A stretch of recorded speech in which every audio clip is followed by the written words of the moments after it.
Bienvenidos al curso virtual de la Universidad Rural de Guatemala de Derecho Notarial 3, correspondiente a la última semana, semana 16, y el tema obligaciones del notario. El objetivo de esta clase es que el alumno domine el tema relativo a las obligaciones que tiene el notario. Acá yo traté de enlistarles todas las distintas obligaciones que el notario tiene, tomando en consideración que no tiene solo obligaciones respecto a cada instrumento que autoriza, sino en general por el manejo del protocolo. Entonces, yo traté de enlistar acá y voy a explicar cada una de ellas.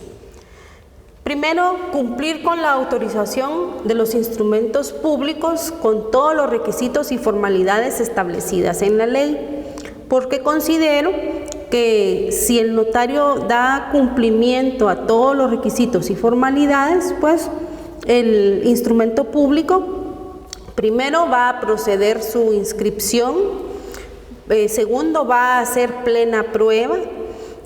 Si el derecho se lleva a cabo de forma normal, las partes o los otorgantes no van a tener ningún inconveniente y el notario se cuida a sí mismo de cualquier reclamación en la vía civil o en la vía penal que se le pudiera hacer por la autorización de los instrumentos públicos. También en el artículo 37 encontramos establecido las obligaciones del notario respecto a los testimonios especiales de los instrumentos públicos que autoriza en los plazos establecidos en la ley, así como los respectivos avisos, que son también una obligación notarial. Y dentro de ellos tenemos el aviso de cancelación de instrumentos públicos y los avisos trimestrales. También en el artículo 38 está establecido que cuando se celebren contratos donde exista traslado de dominio, va a ser necesario, al cambiar de propietario, por compraventa total o por fracción, que se den los avisos respectivos a la Dirección de Catastro de Bienes Inmuebles del Ministerio de Finanzas, a efecto de hacer las anotaciones en matrícula fiscal, pero también a las municipalidades, a las unidades de catastro que éstas tienen, a efecto de que éstas llevan el control de los pagos respectivos del YUSI. Luego tenemos en el artículo 45, cuando el notario ha autorizado un testamento, es necesario que dé un aviso al registro de la propiedad de inmueble.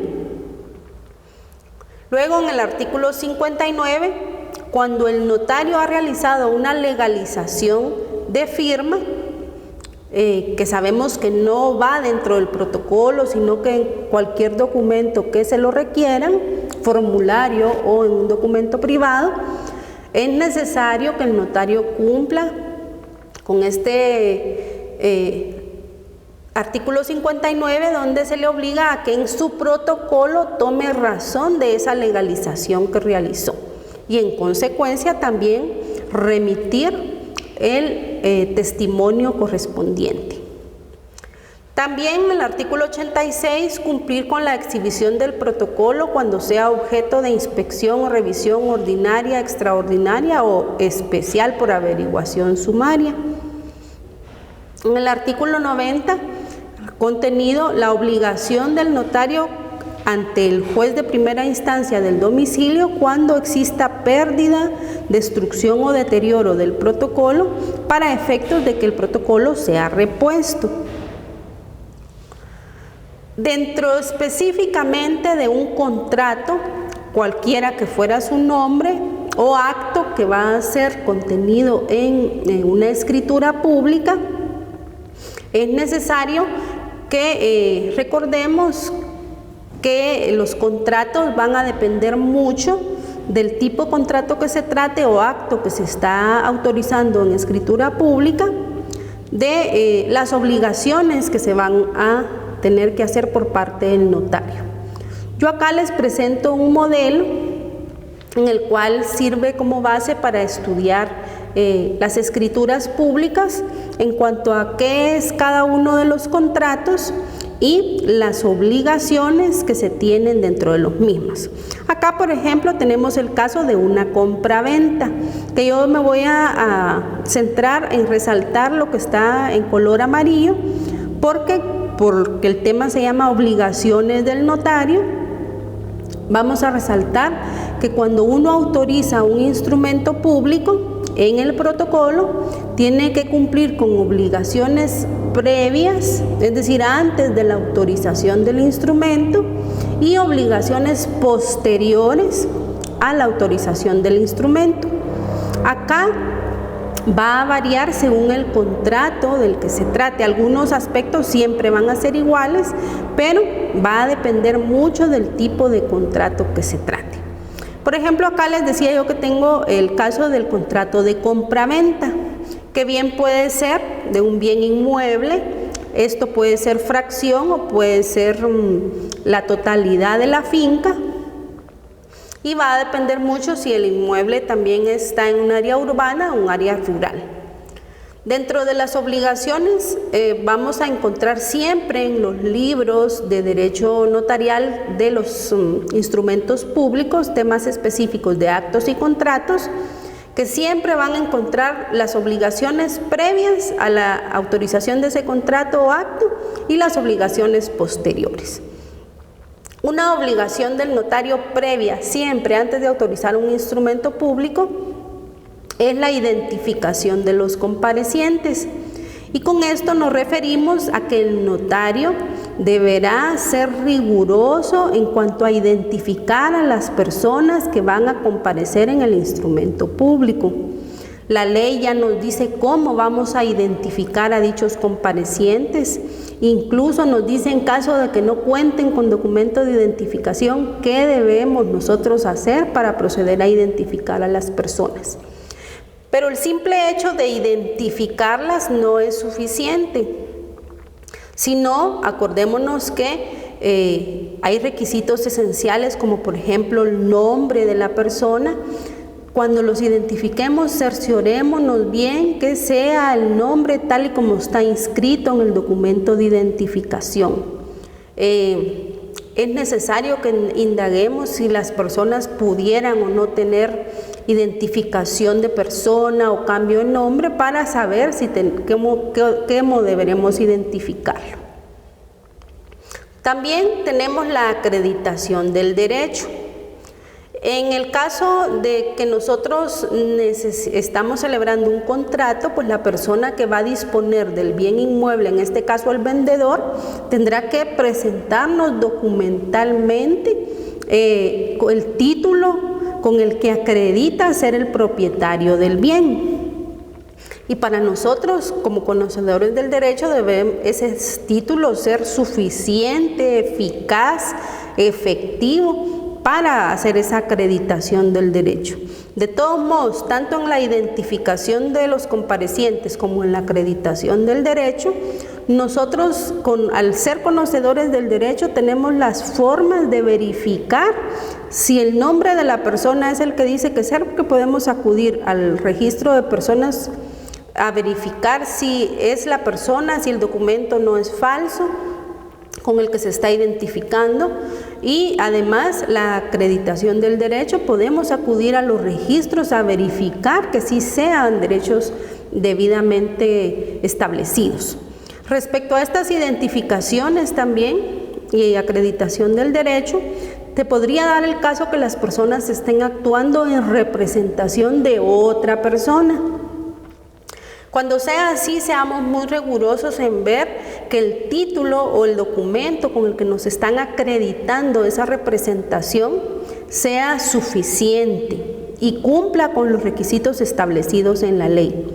Dependerá de la persona que esté representando el título o el documento con el que nos acredite la representación.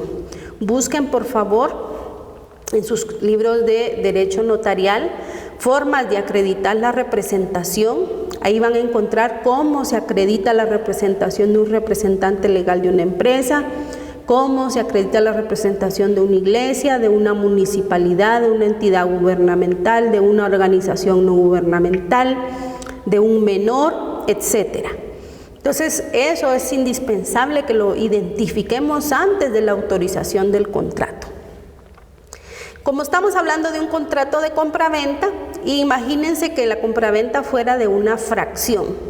Para fraccionar, nosotros vamos a necesitar contar con autorización municipal.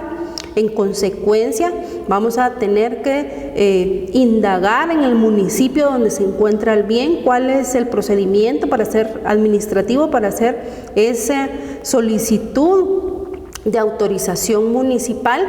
En el caso de la ciudad de Guatemala, tendrían que abocarse a la unidad de la Municipalidad de Guatemala, que tiene a su cargo las autorizaciones municipales, y recordar que ellos se basan para dichas autorizaciones en el Plan de Ordenamiento Territorial denominado POT.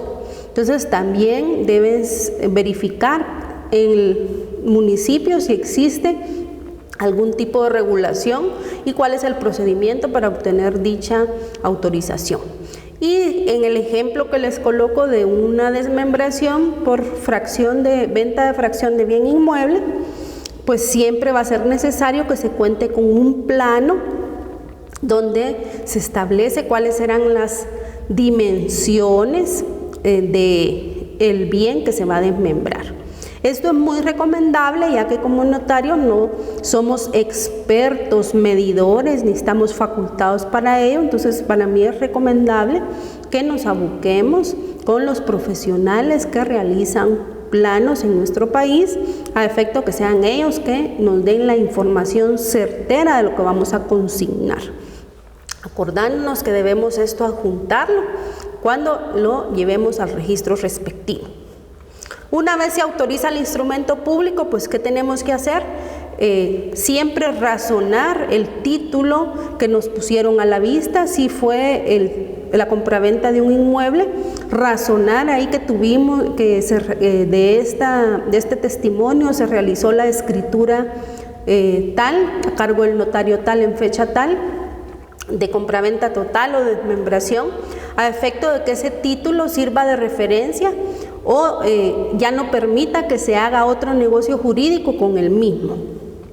La obligación de remitir testimonio especial al archivo en el plazo establecido, el testimonio que va dirigido al interesado para el registro respectivo, siempre con su duplicado en la mayoría de los casos, remitir los avisos de traspaso a DICABI y a Catastro Municipal, como decía previamente, para los efectos respectivos, y el cobro de los honorarios a cargo del notario. En paralelo, recordarnos que en los testimonios especiales y el testimonio del interesado se paga impuestos y el notario es coadyuvante en la recaudación tributaria. Entonces también tiene la obligación de verificar que cuando se presente todo, pues se tribute de la manera correcta. Aquí les presentaba las formas de reproducir la escritura pública que ustedes ya han tenido en clases previas y tendrán en futuras, para que tengan como un resumen de qué es lo que se reporta en cada uno. A continuación voy a dar lectura a las preguntas de la respectiva clase. Indicar cuál de las siguientes es una obligación posterior cuando se autoriza una escritura pública. 2. Indicar qué impuesto se cubre en el testimonio especial de una escritura pública. 3. Indicar cuál es la forma de reproducir el instrumento público para ser remitido al Archivo General de Protocolos. 4. Indicar cuáles son las obligaciones del notario de conformidad con el artículo 37 del Código Notariado respecto a los instrumentos públicos cancelados. 5. Indicar en qué plazo se deben remitir los testimonios especiales de los instrumentos públicos autorizados al Archivo General de Protocolos. 6. Indicar cuáles son los impuestos que pueden cubrirse en los testimonios que se inscriben en los registros respectivos. 7. Indicar cómo se le denomina la copia del índice del protocolo que deberá remitir el notario al Archivo General de Protocolos. 8. Indicar qué impuesto debe cubrirse en el índice original del protocolo a cargo del notario. 9. indicar en qué casos se permite en la ley del impuesto al valor agregado que no se pague el impuesto en una escritura pública que debe inscribirse en el registro respectivo. Y 10, indicar cuál es el valor a pagar de impuesto en un testimonio especial de un contrato de valor indeterminado. Agradezco mucho la atención que brindaron durante todo el semestre, que con la presente clase damos por concluido. Muchas gracias.